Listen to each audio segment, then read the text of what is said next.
Evil lurks in the hearts of men. The shadow knows.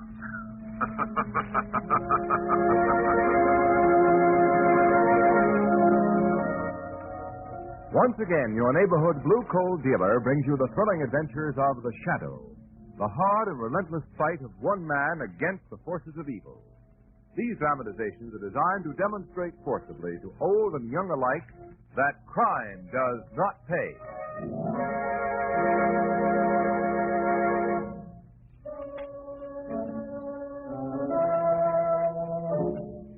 The Shadow, mysterious character who aids the forces of law and order, is in reality Lamont Cranston, wealthy young man about town. Several years ago in the Orient, Cranston learned a strange and mysterious secret, the hypnotic power to cloud men's minds so they cannot see him. Cranston's friend and companion, the lovely Margot Lane, is the only person who knows to whom the voice of the invisible shadow belongs. Today's drama, Bubbling Death.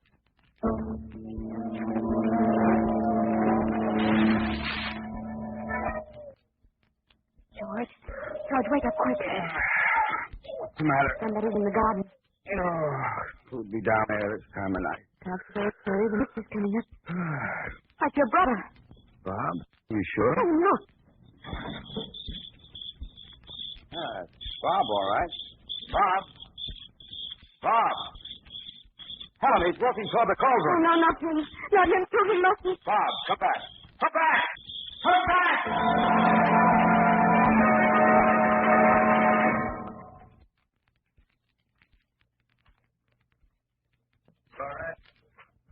Florette, where are you? Florette!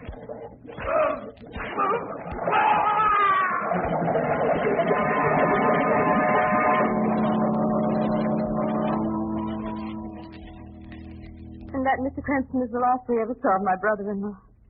By the time my husband got out to the cauldron, Bob had disappeared into that hideous sea of mud. Oh, how awful. You were a friend of Bob's, Mr. Cranston. There's no one else I can turn to. Tragedy's affected my husband's mind. You've got to help me, Mr. Cranston. I've got to know what terrible secret is wiping out the Legrand. I'll do my best, Mrs. Legrand. There were 3 brothers, weren't there? Yes. The oldest brother, Jonathan, went the same way a few months ago. Walked into the cauldron in the middle of the night. Were you and your husband there at the time? No. My husband's an engineer. We were in South America with our little boy, Tommy. When we got Bob's cable, we heard back home. Where is your home, Mrs. Legrand? In the bayou country of Louisiana. When we got there, we found Bob gloomy and depressed. Couldn't get a word out of him for weeks. First Jonathan and Bob were sensitive and moved in. George is the same way. This cauldron you spoke about, exactly what is it? It's an old lye pit in the woods back of the estate. The lime has eaten away the soil around it. It's full of mud and decline now. The gas underneath it. Whole thing boils and bubbles all over. Tommy threw a ball out on it once, and his little dog tried to touch it, and the mud swallowed it. Oh, how horrible. Cauldron's got Jonathan and Bob now. It'll be my husband's turn next, and then Tommy. Oh, Mr. Cranston, you've got to come down to the estate and find out what's making the Legrands walk to their death.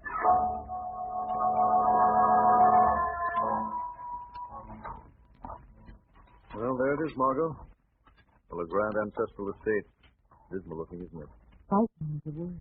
You look at that house, Lamont. It's like a veil covering it. That's the mist, Margot. It comes up out of the swamps. Those windows look like eyes staring at you. Yes, and that crack down the middle of the masonry doesn't look too reassuring. It's like something out of Poe. Here's the gate. That gate could certainly use a little oil. What's the check, Margot? Don't worry, I will. Yeah.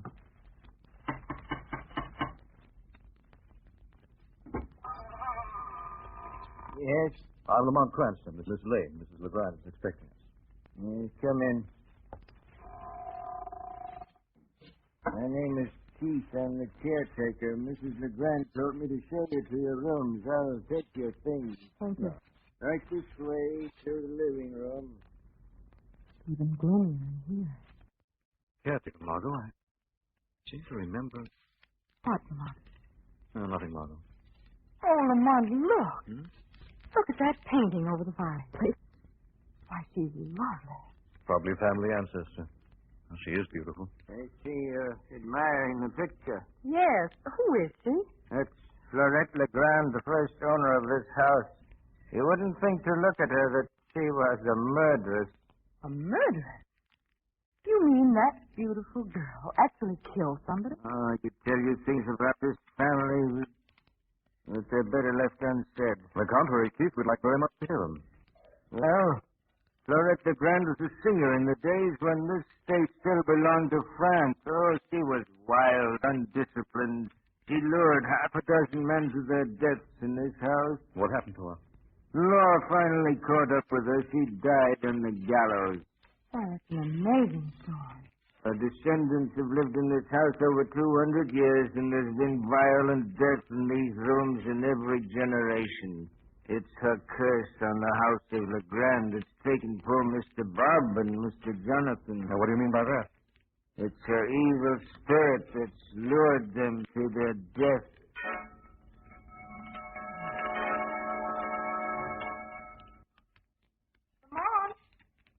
I'm in here, Margot. The living room. Oh, I wish you wouldn't leave me alone in this place. Oh, sorry, Margot. Just outside having a look at the cold room. Did you find anything out there? Go over here by the window, Margot. I want to show you something. Well, what is it, Lamont? I'll just pull back these drapes. Now, look over there, over that light pit. I don't see anything but a lot of mist. Keep looking. Why, that's the strangest thing. The mist seems to be taking shape. Yes, Margot. Vague, unreal shapes. Ooh, it's like a floating, headless body. Illusion caused by the fog that hangs over the low swamp. I've never seen fog like this before, Lamont. That haze out there looks like it's crawling with evil. I almost get the feeling that it's alive. It is alive. You shouldn't have opened those gates. This house is in mourning. Oh, we're terribly sorry. I don't believe we've met you. I'm Melinda, the house. Mrs. Legrand said to tell you she and the doctor will be down soon. Thank you, Lisa. Hello. Hello. Who are you? I'm Margot Lynn. And this is Mr. Grant. Hello, son. You must be Tommy LeGrand. Uh-huh. Mommy told me you were coming. Do you know any game? Well, I know a few. Gee, that'll be swell. Melinda won't let me play with a pretty lady anymore. We had such fun together. The dress made a funny noise and she had bells on her. That'll do, Tommy. Run along upstairs. I won't. I want to stay down here. That's your bedtime. Come along. Don't touch me. What, Tommy? Manners, son. She never lets me have any fun.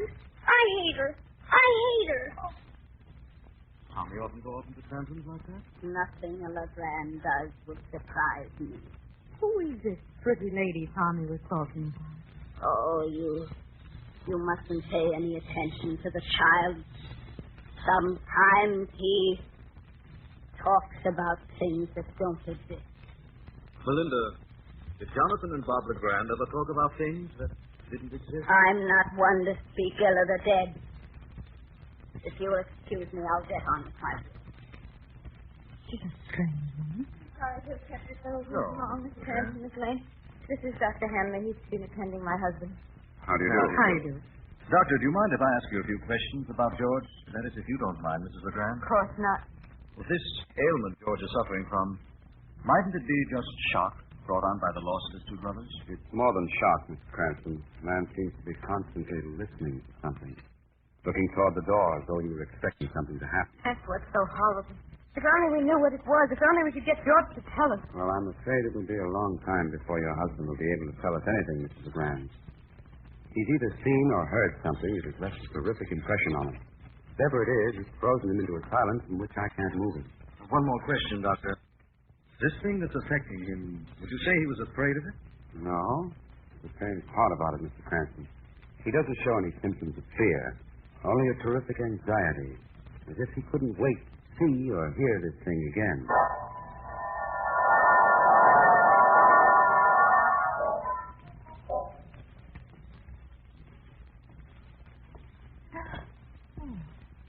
Oh, it's you, Lamont. You gave me a scare. What are you doing walking around the halls at this hour, Margaret? Well, I kept seeing things behind those heavy black drapes in my room. I'll just spend the night curled up on this hall sofa, fully dressed and wide awake. I don't blame you, Margot. This place isn't exactly conducive to sleep. I've just been reading a book I found downstairs in the library. A history of the LeGrand family, Margot. Must have been interesting reading. If what Keith told us about Florette LeGrand is true. Keith didn't exaggerate a bit. This house is a heritage of death. Violent death. Remember what, then? Well, I've seen Keith before. It's hard to forget a face like this. It's more like a skull with eyes. Lamont, has it ever occurred to you that Jonathan and Robert LeGrand might have committed suicide? Yes, suicide would fit in with the brother's gloomy temperament. Only one thing wrong with that theory. What? Drowning in mud isn't one of the accepted methods of suicide. There's down at the other end of the hall.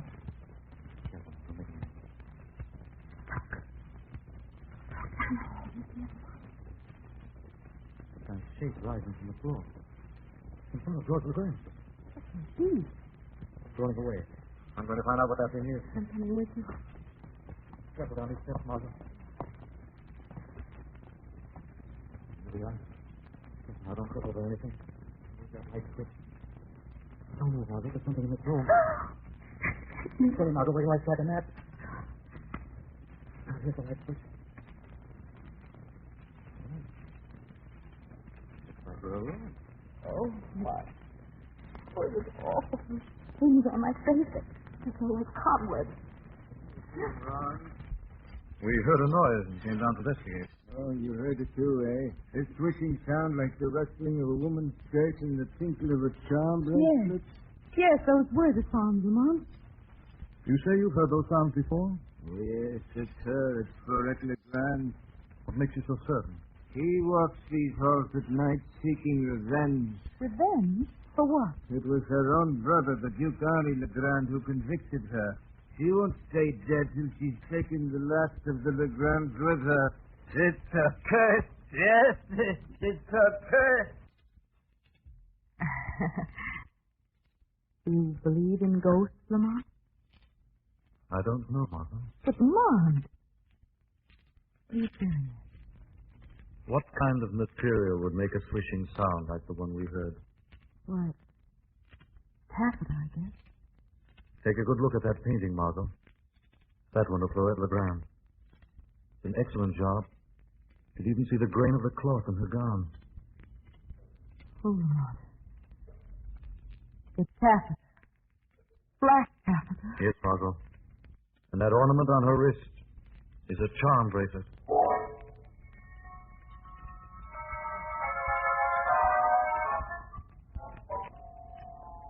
Lamont, I don't mind telling you this place gives me the creeps. What's the matter now, Margot? The picture over the fireplace, this living room, even the furniture seems to be hiding things. I know, Margot, but we've got to stick it out. 2 members of the family have walked to their death in the cauldron. Until we find out what got them out there, George LeGrand, his wife and child, are in danger of being murdered, too. Then you're certain it was murder? Yes, Margot. Cunning, diabolic murder. It's this ghost business that's got me on edge. That thing we saw in the hall last night wasn't a ghost. But... Quiet, Margot. There's a storm coming up. I'd better fasten the shutters. Oh, there's bad things brewing. I've seen many things in this house, heard things. Why do you stay on if you don't like it here? Well, they gave me a home. It's little enough I can do to stay on when all the other servants have left. What about Melinda? She's still here? It's one of the reasons I stayed. I wouldn't trust her alone in the house with Mrs. LeGrand and the boys. What's the matter, Mr. LeGrand? It's George. He's out there walking towards you. Good heavens, no. He's going toward the cauldron. You've got to stop him. Take care, Mr. LeGrand, Margot. We're going out. Oh, Lamont, be careful. There he goes, the way his brothers went out into the dark. It's your evil spirit that calls them. Stop him.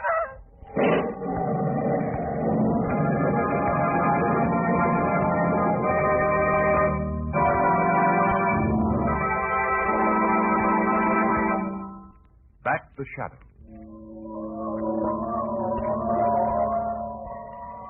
Now here are his footprints. Right up to the edge of the cauldron. I'm afraid we're too late. No one could have saved him. He was doomed to go. How deep is this lie pit? It has no bottom. I've tried filling it in. The murder spots are left open like this. Why wasn't it fenced off? I tried that too, but the storms around here uproot the fencing. We can't do anything out here. Let's go back to the house. It'll be a nasty job filling Mr. LeGrand. I'd better close the storm doors around back.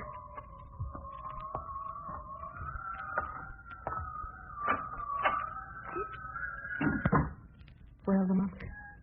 My husband, is he? Got to pull yourself together, Mrs. LeGrand. George. I'm afraid we were too late. Oh, George. George. I came to his room to say goodnight. The door was wide open. He was gone. Oh, Mr. Cranston, what horrible thing has taken them all? My suspicions are correct, Mrs. LeGrand. I can promise you we'll know before this night is over. Don't worry. Lamont, there go the lights. Mr. Cranston, I'm afraid. Some candles, Mrs. LeGrand. I have some matches here. Margot! Margot, where are you? There are 2 candles on the mantelpiece. Oh, wait. I've got them. There, that's better. Margot!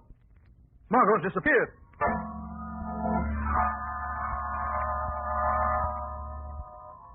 We've made a circuit of the house, not a trace of Margot. We must find her. Oh, I'm afraid I've drawn both of you into terrible danger, Mr. Cranston. Margot must be somewhere in this house. Mrs. LeGrand, do you know of any secret panels in this room? Well, no, maybe Keith would. I wonder where he is. So do I. Been over the entire house and haven't seen the sign of either him or Melinda. Someone's coming. Look, there's a candle glow on the stairs. Don't make a sound. Hey, it's Margot. Are you all right, Margot? There's something I have to do. What's the matter with her? I don't know. She's picking up the letter opener. I've got to find Helen LeGrand. Margot! Put that down! Oh, Margot, listen to me. Give me that letter opener. Oh, Lamont. Oh, I'm so dizzy. My head is spinning. Margot, can you tell us what happened? I can't remember. Lamont, I was standing by the fireplace and the lights went out. Someone grabbed me. Do you know who it was? All I know is that I had a mad impulse to stab Helen LeGrand. Yes, Margot. Been a victim of post-hypnotic suggestion. Oh, Lamont. I almost committed murder. But not quite. We'll beat this thing, whatever it is, tonight.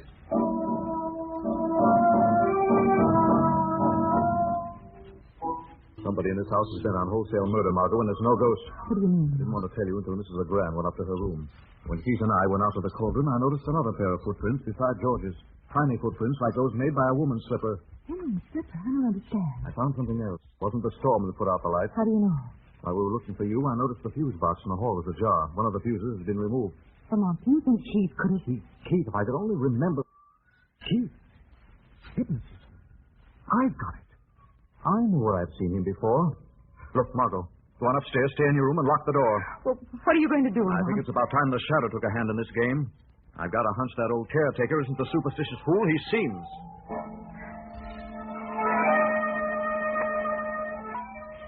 Is that you, Keith? Yes. Why did you ask me to meet you out here? I was afraid to talk in the house with those 2 meddlers around. We have nothing to fear from them. I'm not. Miss Lane has been questioning me. Huh? What was that? Nothing. You're just nervous. I'm sure I heard someone. Sounded like a footstep. No one's here. Let's get on with it. What do you want? An understanding, Keith. I've already told you there's nothing to share until we get rid of the whole family. It's taking too long. There's only Mrs. LeGrand and the child left. Well, Mrs. LeGrand should be dead by now. Murdered by Miss Lane. Oh, that's good. That's rich. Only a LeGrand could plan things so cleverly. Now, what about the child? You'll have to wait. I'm tired of waiting. Something may go wrong. You want to spoil everything?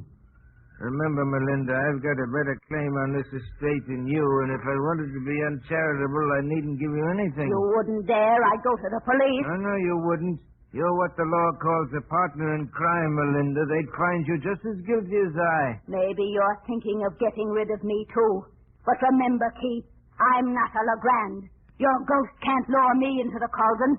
My mother was a servant in this house for 30 years. They promised her a share of the estate for her royalty, and she never got it.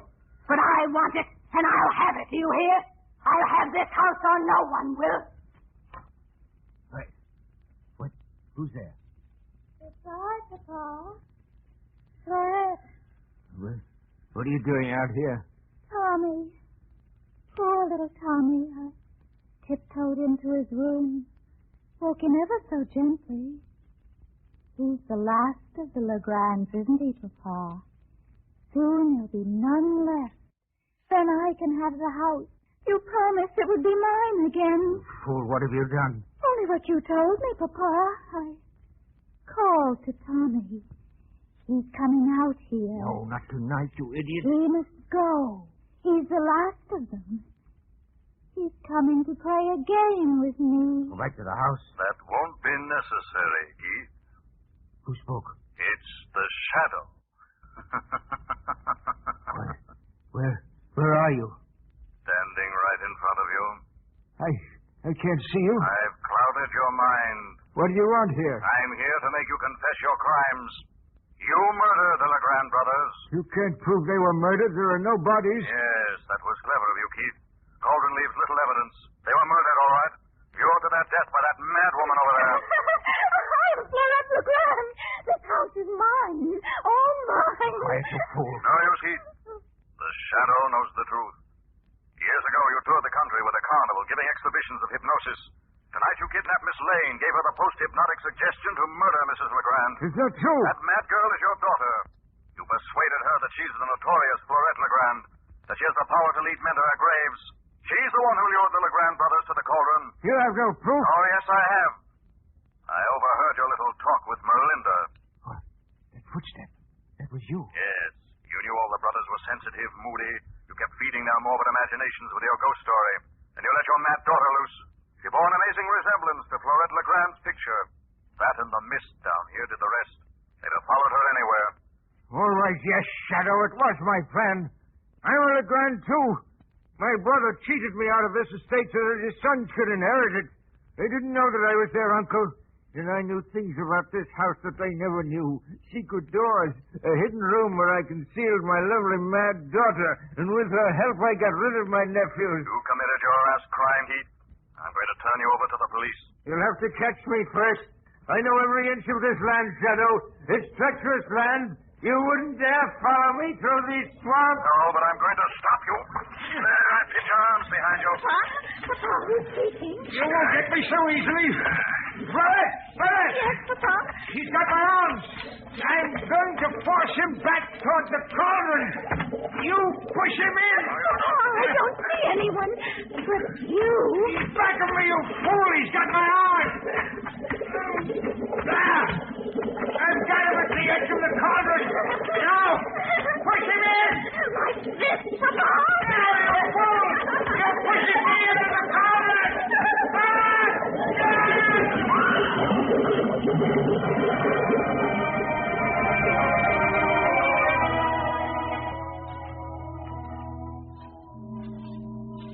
Well, Margot, I guess that solves the mystery of the Legrand ghost. So it was Keith's daughter. Yes. The costume and veil she wore belonged to the first Florette Legrand. They were family heirlooms. Keith and Melinda were in the scheme together. Now Melinda's in jail where she belongs. Lamont, you never did tell me what happened out at the cauldron. Well, that was a narrow escape. Keith almost succeeded in pushing the shadow into the cauldron. His daughter tried to help him, but naturally she couldn't see the shadow. She and Keith tangled. He fell back into the cauldron, pulled her in. Oh, how horrible. No more horrible than the crimes they committed. Oh, by the way, Lamont, here's a little folder I thought you might be interested in. Visit the historic Bayou country where old world charm and romance make for restful vacationing. Oh, Margot.